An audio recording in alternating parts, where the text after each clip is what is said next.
gals and guys, it's Steph with Tiny's Garden coming to you from Zone 5B in the Chicago suburbs. For those of you who are new here, I am an avid hobby flower farmer. I am not actually a flower farmer, but a big hobbyist. I love to grow cut flowers, love gardening, and that's what I do here on our acre. But our acre is a wooded lot, and so I have 14 raised beds that I plant most of my cut flowers in and then maintain our perennial woodland beds around the house. So that's my jam. That's why I'm here and sharing ideas with you and getting ideas from you right back, and the circle just keeps working. So let's dive right in. Today we're going to talk about seed organization. But first I have to show you what it looks like outside, because it just makes my heart sing. I know a lot of you in the South are gonna think I'm crazy, but we haven't had much snow this year, and there's something about the gloriousness of it falling down so beautifully, and it's so pleasant right now. Oh, it just gives me peace.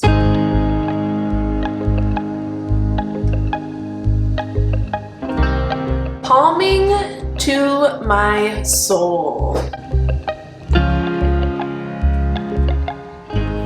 But we're not gonna play in the snow. We're gonna talk about organizing your seeds, because it is that time where seed starting has begun. If you've started Lysianthus in my Zone 5B, I've also started some pansies. We're gonna ramp up pretty quickly here. In a couple days, I'll be starting Iceland poppies, and then we really get going. So I wanted to talk to you about how I organize mine, because it is a little different than everybody else. I know a lot of people use this box to store them, but I don't label and organize them the same. So what I'm gonna do is open this up.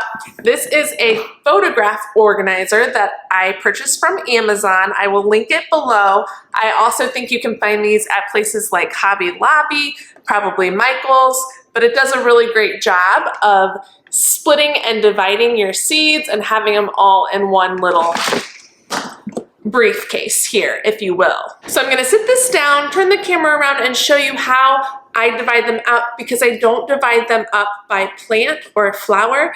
I divide them up by weeks, because the way that my brain functions, I cannot remember which flowers need to be started at how many weeks out from the last frost, because you're always finding your last frost date and then counting back the number of weeks that you need to start certain things out. So let's take a look. So here we have my bin. You can see each one of these open really easily just by opening that up. You can put your seed packet in there.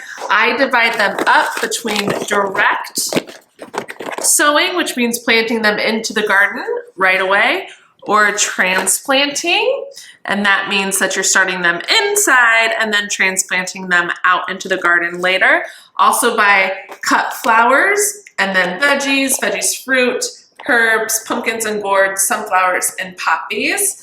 And the most important thing is I label how many weeks before the last frost these packets need to go out or be started.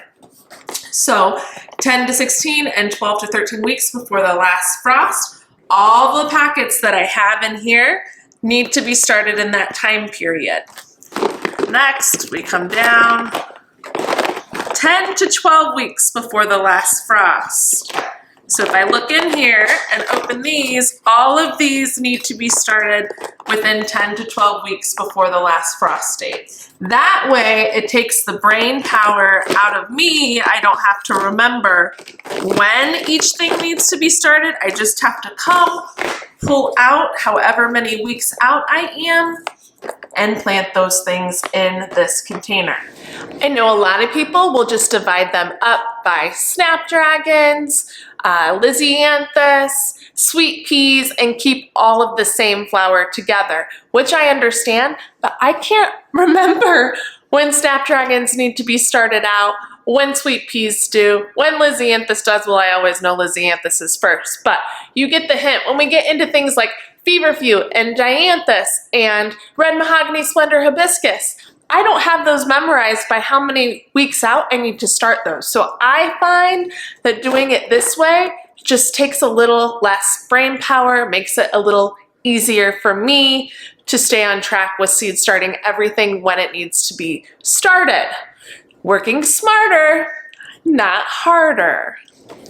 In case you want to see how I've divided these up, I'll quickly go through and show you what I have. So I've got my transplant flowers 10 to 16 and 12 to 13 weeks before the last frost. The next one, I've got 10 to 12 weeks before the last frost. And if I were to do this over, I would put this label on top instead of transplant. I'd probably put transplant on the side, because if I'm starting them inside, I know that they need to be transplanted. But nevertheless, next we have 8 to 10 weeks before the last frost, and some of these are getting pretty stretched out. This is a big one, 6 to 8 weeks before the last frost. Oh, look, we're really running out of room here. 4 to 6 weeks before the last frost. And I do have zinnias in here. I could direct sow those as well. So you can kind of organize it as you wish. And then we get into vegetables, etc. I am going to be honest with you. I don't think I'm going to do that many vegetables, which I'll talk about later, but I do the same thing here 6 to 8 weeks before last frost, because vegetables you have to time out as well. So you get the idea here. Pumpkin and gourds are direct. I just separated those into something different. Sunflowers and poppies are direct.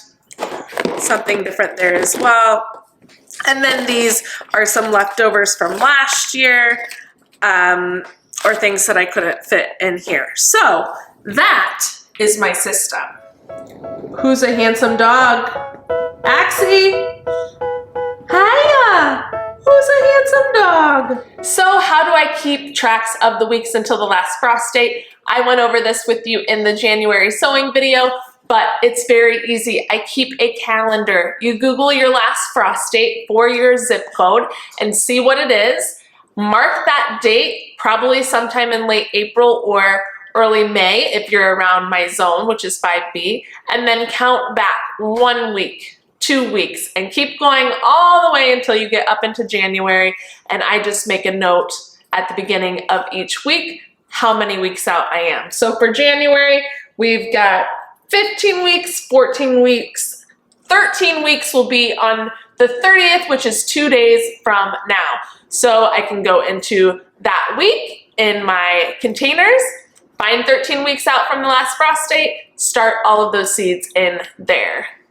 Easy peasy lemon squeezy. And that's really all there is to it. It just takes some time if you order a lot of seeds, like I do, to organize and separate them. But after you get them all separated into their designated containers, it, I think, uses so much less brain power, and it's just easy and simple to go through and start those seeds up when they need to be started and take a lot of thinking power out of it.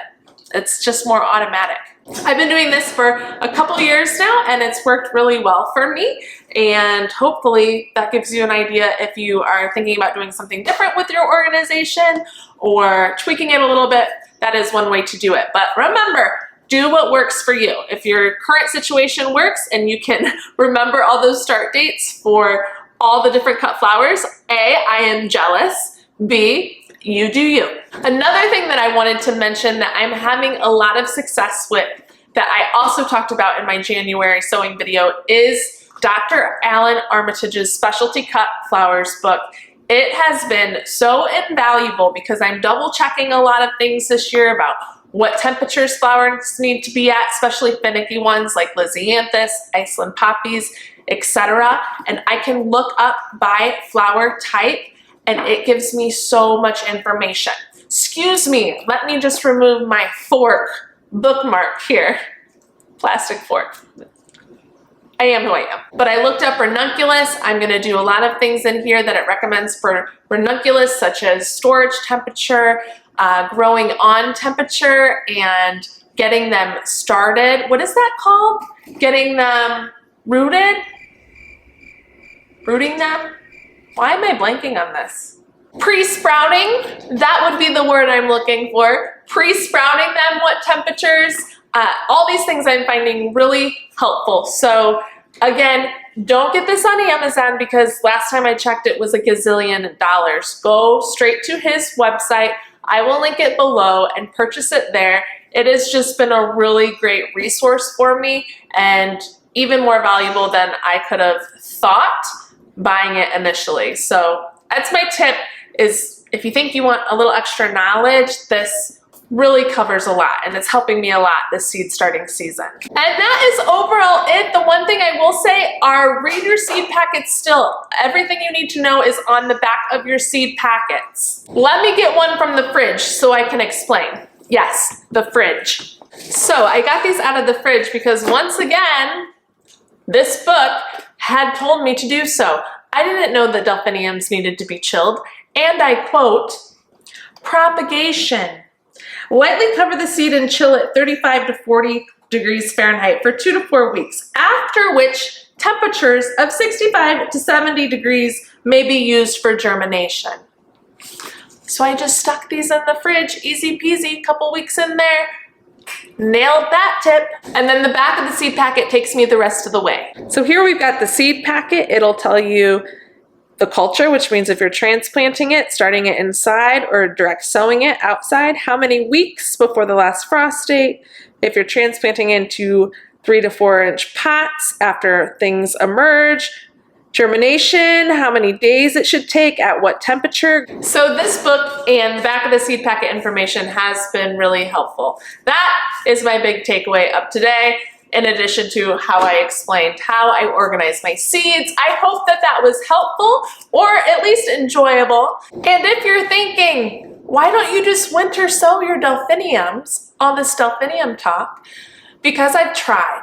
2 years in a row I've tried and I have gotten nothing from winter sowing. That's actually coming up in a different video of things I'm not going to do this year. Winter sowing is one of them.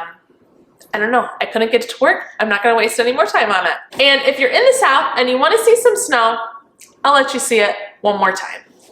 Socks in the snow here to get this shot.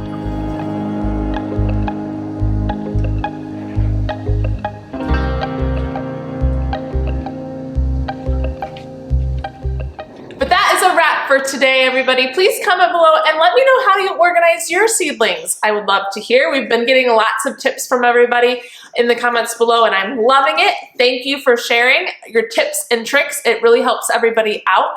And if you haven't subscribed, please subscribe to my channel to follow along with all things garden. We will see you in the next one. Happy planting, everybody. Bye.